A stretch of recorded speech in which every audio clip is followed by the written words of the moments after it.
ರಣವೀರ್ ಮನಸ್ಸಲ್ಲಿ ಏನೋ ಕೊಳಕು ಇದ್ದಿರಬಹುದು, ಅದಕ್ಕಾಗಿ ಅದನ್ನ ನನ್ನ ಕೈಲಾಯ್ತಾ ಇದೆ ಅನ್ನೋದೇ ಅಲ್ಲಿದೆ.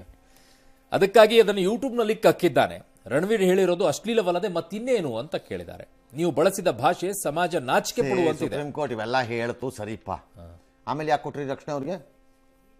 ಯಾಕೆ ಕೊಟ್ರಿ ಅವನಿಗೆ ರಕ್ಷಣೆನ? ಈ ನ್ಯಾಯಾಲಯ ಇಂತಹ ಕಚಡಗಳಿಗೆ ರಕ್ಷಣೆಯನ್ನು ಕೊಡುವ ಮೂಲಕ ಇವತ್ತು ಕೆಟ್ಟ ಸಂದೇಶ ಕಳಿಸಿದೆ. ರಕ್ಷಣೆ ಕೊಡಬಾರದು, ನ್ಯಾಯಮೂರ್ತಿಗಳಿಗೆಲ್ಲ ನಾನು ಹೇಳ್ತಿರೋದು.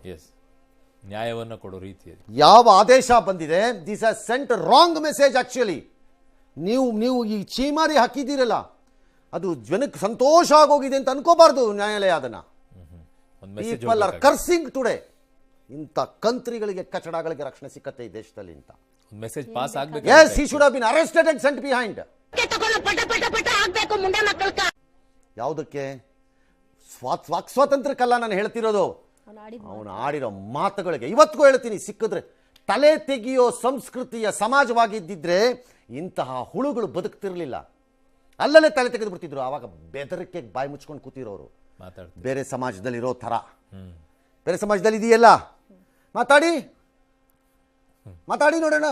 ಕರೋನಾ ಬಂದು ಎಂತೆಂತವ್ರು ಸಾಯ್ತಾರೆ, ನಿಮ್ಮಂತೂ ಸಾಯ್ತಾ ಇಲ್ಲ. ನಂಗೆ ಅದೇ ಬೇಜಾರು. ಬುರುಡೆ ಬಿಚ್ಬಿಟ್ಟು ಅಲ್ಲೇ ಶೂಟ್ ಮಾಡಿ ಸಾಯಿಸ್ತಾರೆ ನಿಮ್ಮನ್ನ. ಆ ಬಾಯಿಕಾರ ಬಾಯಿ ಮುಚ್ಕೊಂಡು ಬಿದ್ದಿರ್ತೀರಿ.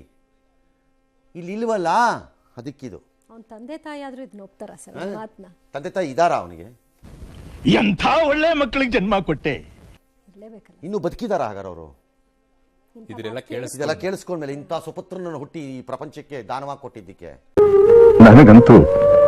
ನನಗಂತೂ ಈ ಜೀವನವೇ ಬೇಸರ ಆಗೋಗ್ಬಿಟ್ಟಿದೆ. ಅಯ್ಯೋ ಸಾರಿ, ಇದಕ್ಕೆ ಭೂಮಿ ಬಿಟ್ಟಿದ್ದಕ್ಕೆ ಕೇಳಿ ಅವನನ್ನ, ಕೋತಿನ. No, this is a wrong. ಇದು ನನ್ನ ಪ್ರಕಾರದಲ್ಲಿ ಒಂದು ಕಡೆ ಚಿಮಾರಿ ಹಾಕಿದ್ದಂತ court, why did it give ಇದು ಅಟ್ಲೀಸ್ಟ್ ಇದು ಜಲನ್ it should have made him first go and appear, I say. ಆಮೇಲೆ ನೋಡೋಣ ಮಿಕ್ಕಿದ್ದನ್ನು ಹೇಳಬೇಕಾಗಿತ್ತು. ಹಿಂದೆ ಒಂದು ಪ್ರಕರಣದಲ್ಲಿ ನ್ಯಾಯಾಲಯ, ಸುಪ್ರೀಂ ಕೋರ್ಟ್, ಈಗಲ್ಲ, ಭಾಳ ಹಿಂದೆ, 6-7 ವರ್ಷದ ಹಿಂದೆ, 8-9 ವರ್ಷದಿಂದನೇ ಇರಬೇಕು, ವಿವಿಧ ಕಡೆಗಳಲ್ಲಿ FIR ಲಾಡ್ಜ್ ಆಗ್ತಾ ಇದೆ, ಇದು ಸರಿಯಲ್ಲ, ಒಂದು ಕಡೆಗೆ ತರಬೇಕು, ಇದಕ್ಕೆ ಒಪ್ಪಲಿಲ್ಲ ಸುಪ್ರೀಂ ಕೋರ್ಟು.